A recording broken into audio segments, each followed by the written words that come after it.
Hello student, एक बार फिर से आपका स्वागत है आपका अपने यूट्यूब स्मार्ट स्टडी क्लासेस में। हाँ, तो हमारी इंटरमीडिएट की इंग्लिश ग्रामर क्लास चल रही थी और जिसमें चल रहा था आपका वोकैबुलरी। क्या चल रहा था? वोकैबुलरी, जिसको हिंदी में बोलते हैं हम शब्दावली। ये आपके एग्जाम में 14 मार्क्स का आता है, इसलिए इसको आपको बहुत ही अच्छी तरह से याद करना है। इसमें जो आपके हमने पाँच पॉइंट लिए थे, यानी जो वोकैबुलरी जो 5 पॉइंट से मिलकर बनी होती है, जिसमें पहला होता है आपका सिनोनियम्स, दूसरा एंटोनियम्स, और तीसरा होता है आपका होमोफोन्स, और चौथा होता है वन वर्ड, और पांचवा होता है इडियम्स एंड फ्रेजेस। तो अब तक आपके 4 पॉइंट कंप्लीट हो चुके हैं।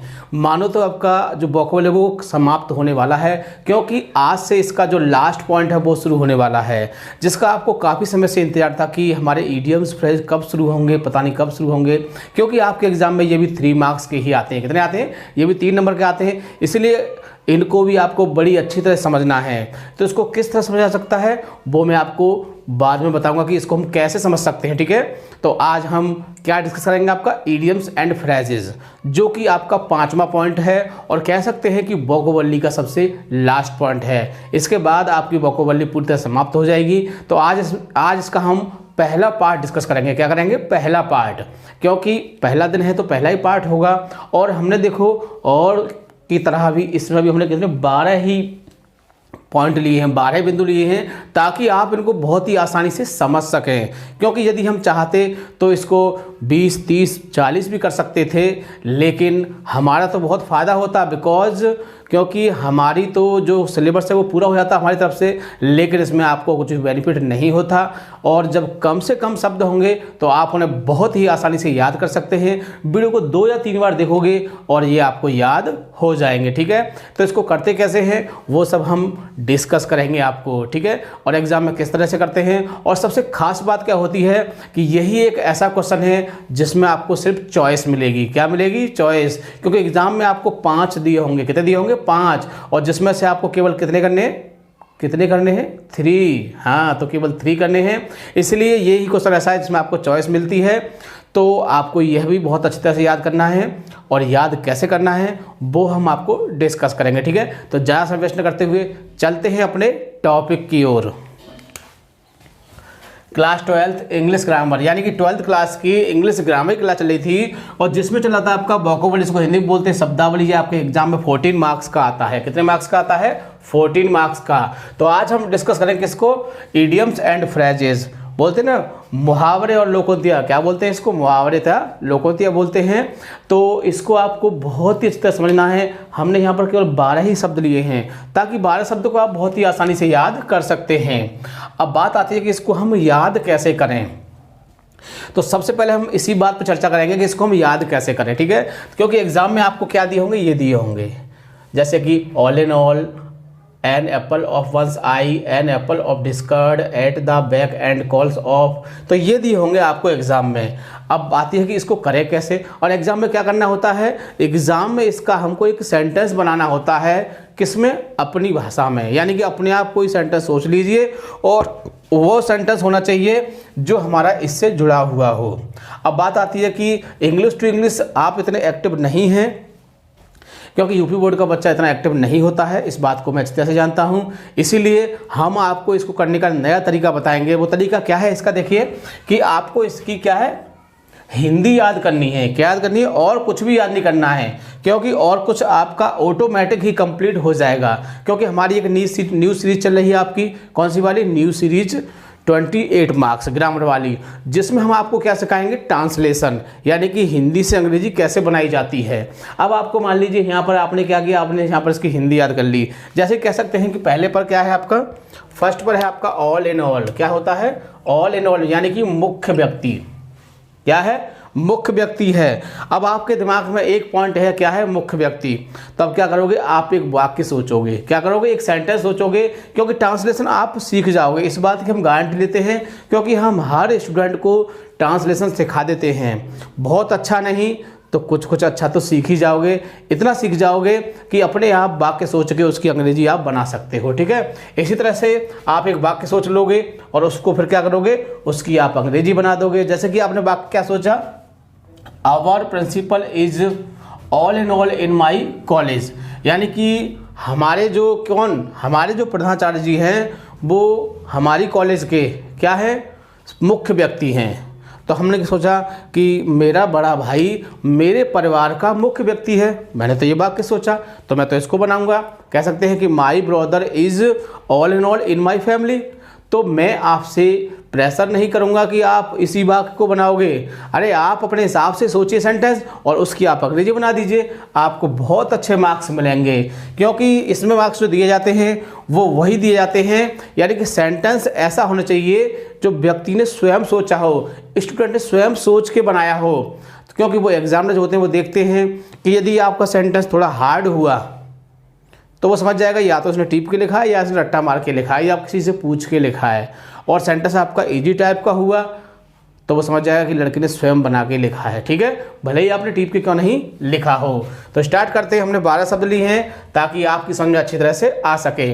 तो पहला क्या है, ऑल इन ऑल, यानी कि मुख्य व्यक्ति। क्या होता है उनमें से, मुख्य व्यक्ति होता है।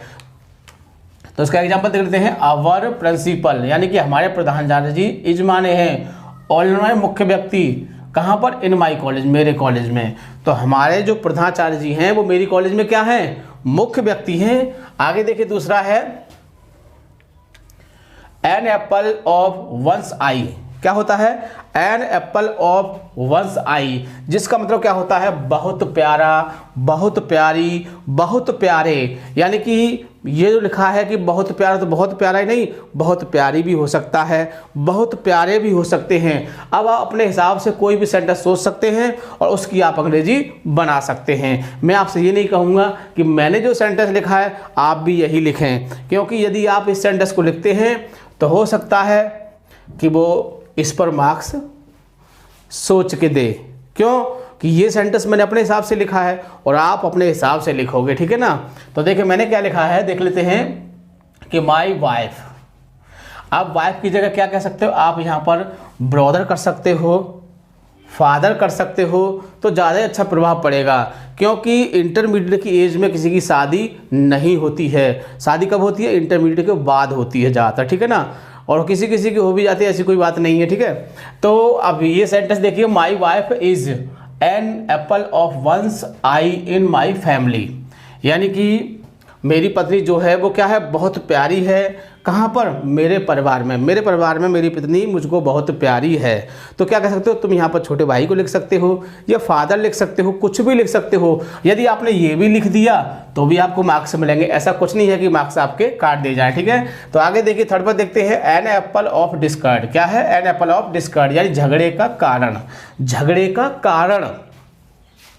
तो सेंटेंस तो आपको सोचना पड़ेगा।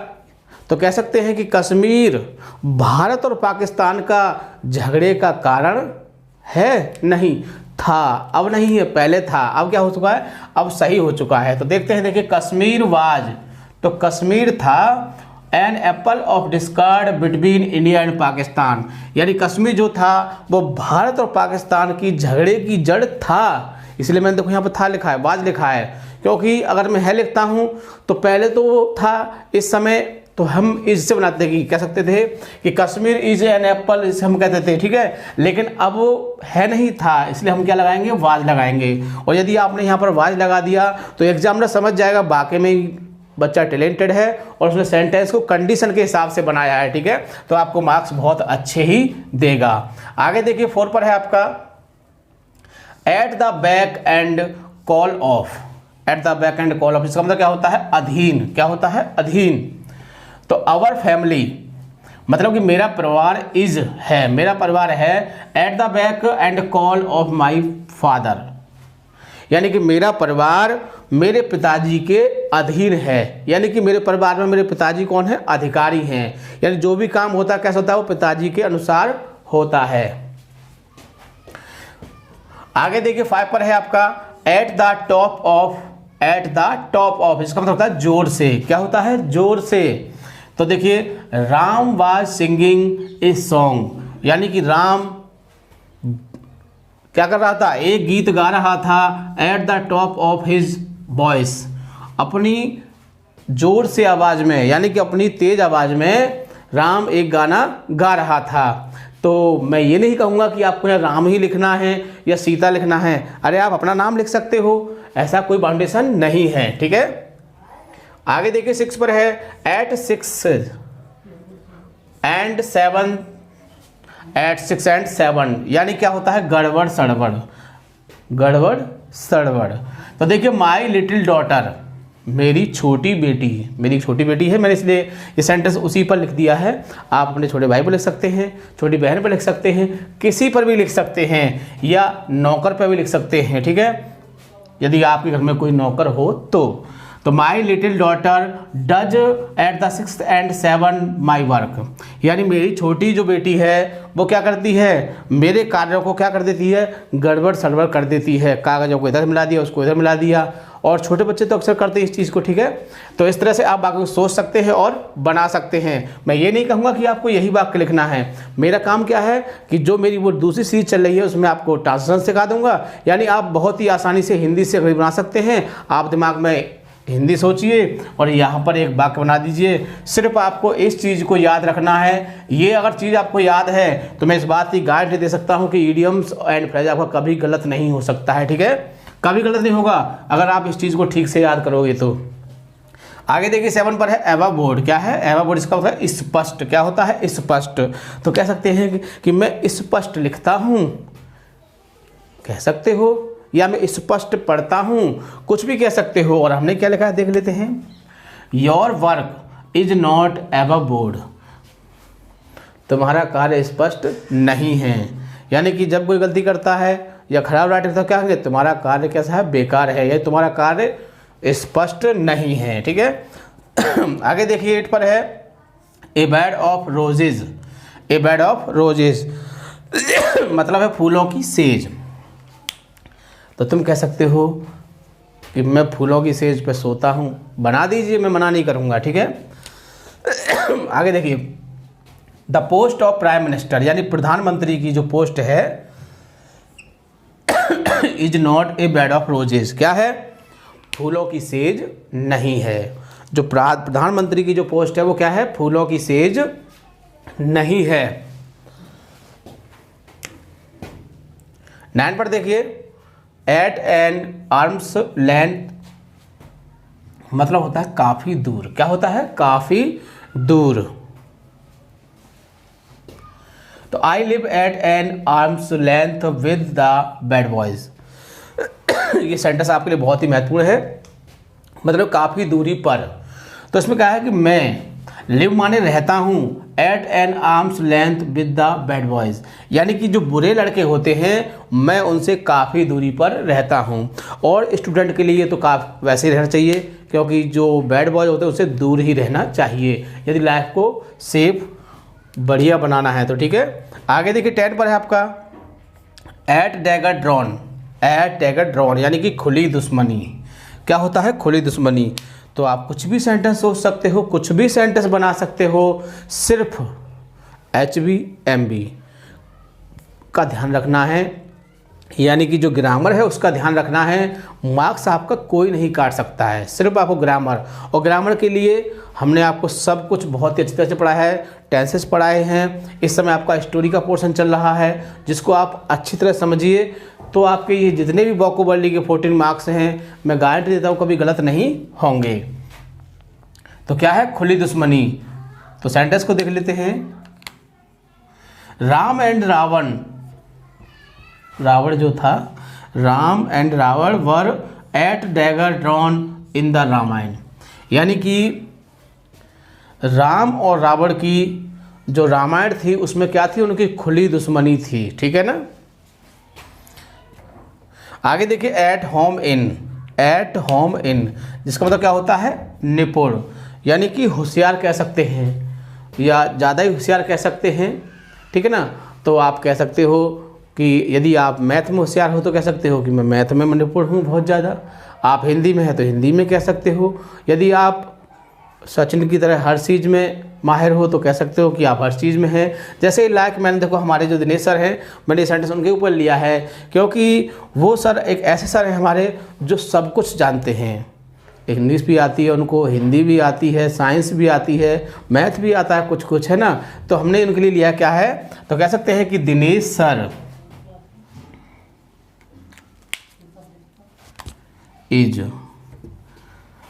Is at home in all subject. तो दिनेश सर जो है वो क्या है, वो निपुण हैं किसमें, सभी विषयों में। तो कह सकते हैं ऑलराउंडर है। क्या है वो, ऑलराउंडर है। बोलते हैं ना, जैसे क्रिकेट में आपने देखा होगा कि एक खिलाड़ी जो सब कुछ जानता है, बैटिंग भी जानता है, बॉलिंग भी जानता है, कीपरिंग भी कर लेता है। वैसे देखो मुझे इंटरेस्ट नहीं है, बट थोड़ा थोड़ा कभी कभी देख लेता हूँ, ठीक है। तो उसको क्या बोलते हैं, ऑलराउंडर बोलते हैं कि अच्छा खेलता भी है, बॉलिंग भी अच्छी करता है, कैच भी पकड़ लेता है, पीछे कीपरिंग भी बढ़िया करता है, तो उसको क्या कहते हैं, उसको ऑलराउंडर बोलते हैं, लाइक दिनेश सर, ठीक है ना। तो इसी तरह से मैं ये नहीं कहूँगा कि आपका दिनेश सर ही लिखना है, आपको जो नाम अच्छा लगे वो लिखना, ठीक है, अपने हिसाब से। ओके, आगे देखिए, सबसे लास्ट पॉइंट है आपका ए रेड लेटर डे, यानी कि खुशी का दिन। अब खुशी के दिन तो बहुत होते हैं, दीपावली खुशी का दिन है, होली भी खुशी का दिन है, और आपका जो जन्मदिन होता है वो भी खुशी का दिन है। लेकिन खुशी का दिन ऐसा चुनिए जो सबके लिए खुशी का दिन हो। तो मैंने वही दिन चुना है आपका जो सबके लिए है, वो क्या है, 15 अगस्त, आई मीन 15 अगस्त, सभी जानते हैं। तो 15 अगस्त 1947, 15 अगस्त 1947 is a red letter day in the history of India, यानी कि 15 अगस्त 1947 जो है वो भारत के इतिहास में क्या है, एक खुशी का दिन है, ठीक है। तो इस तरह से देखो हमने कितने 12 ही शब्द लिए, ताकि आप इनको एक बार वीडियो देखें और एक बार में समझ जाएं। अगर एक बार में समझ में ना आए तो दूसरी बार भी देख सकते हैं, ऐसा कोई आपका बाउंडेशन नहीं है। हमारा उद्देश्य क्या है कि आपकी समझ में आना चाहिए, चाहे वीडियो एक बार देखो या 2 बार देखो, चाहे 100 बार देखो, लेकिन आपकी समझ में आना चाहिए, ठीक है। तो क्या करोगे, इसको समझने का तरीका क्या है, इसको याद का तरीका क्या है आपका, कि आपको इनकी हिंदी याद होनी चाहिए।